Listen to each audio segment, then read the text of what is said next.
In this next video, we're going to look at how to add, edit, and delete subpages. And a subpage is really just any web page that goes underneath another page. And for example, my page here is my page of Oswald.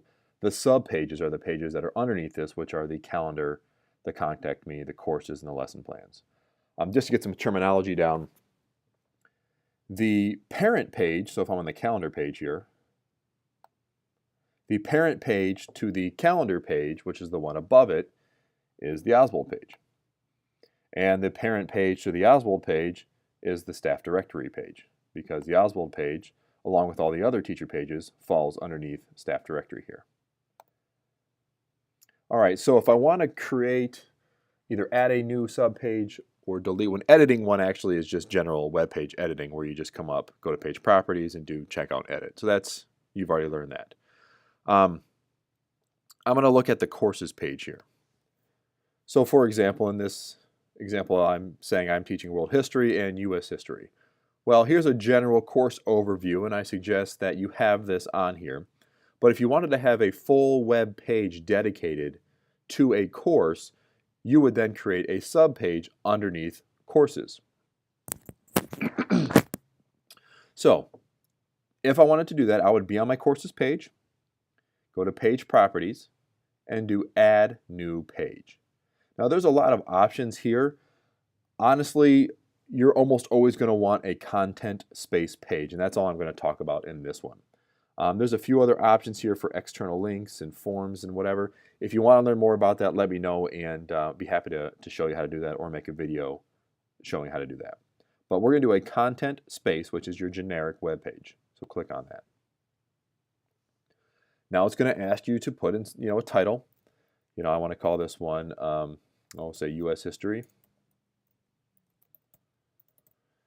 Now where it says name, don't type anything there. Just press this little blue button and it will generate a name for you.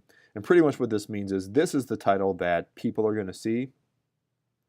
This is the name that the computer or website wants to use. And websites and computers don't usually like spaces and, periods. So leave it as is. Page owner should be yourself, and press create page. Now it's going to take you, if you want to scroll down, to your page content, your editing screen that you would see when you edit any page. So in here you would type whatever information you want, copy and paste it from somewhere. You can add your pictures and your documents, and whatever whatever you want to put on this page is up to you. I'm just going to put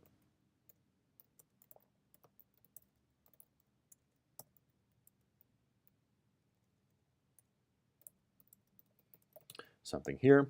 When you're ready to publish it, you're going to press publish.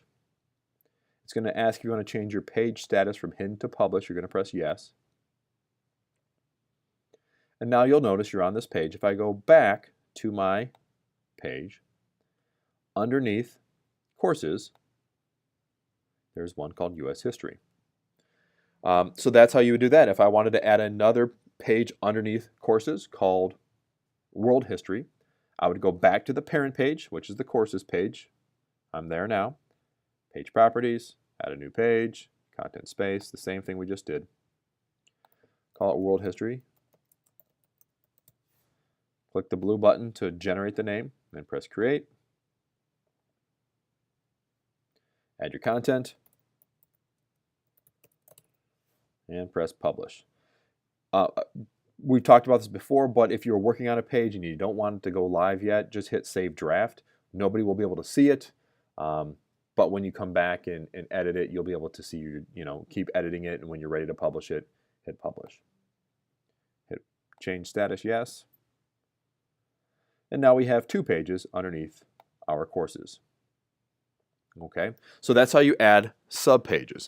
Now, I had a teacher ask, well, instead of having a courses page, I just want to have the courses listed, and that's perfectly fine. You can do that too. So I'll show you how to do that. First thing I'm going to do is I'm going to delete the courses I just made, or the pages I just made.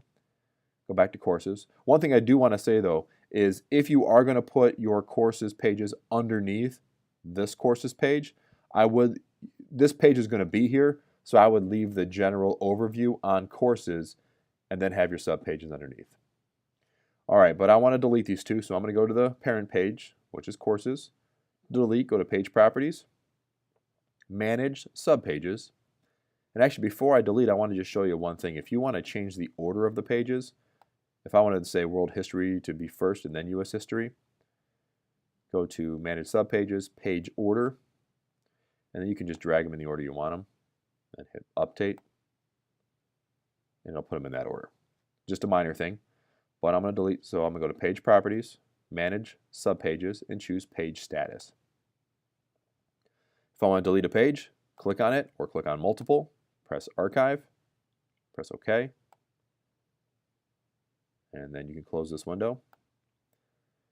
Refresh your screen, and those pages are now gone. Again, just to show you one more thing, if you're happy with that, you can stop watching the video. But if you wanted to replace this courses page with just listing your courses, what you'd want to do is go to the parent page. So that would be my Oswald page here. Add a page, so go to Page Properties, Add New Page, Content Space, call it what you want, click your blue button, and create. Again, add your info, publish when you're ready, yes, to change status, and now it shows up here. At this point, you might want to delete the courses page because you don't need it anymore. You know how to do that. Go to your parent page, the Oswald page, delete courses. If you want to change the order of them, again, go to your parent page, go to Page Properties, Manage Subpages, Page Order, move them around how you want them, and hit Update. And there you go. So that's how you add a page and delete a page.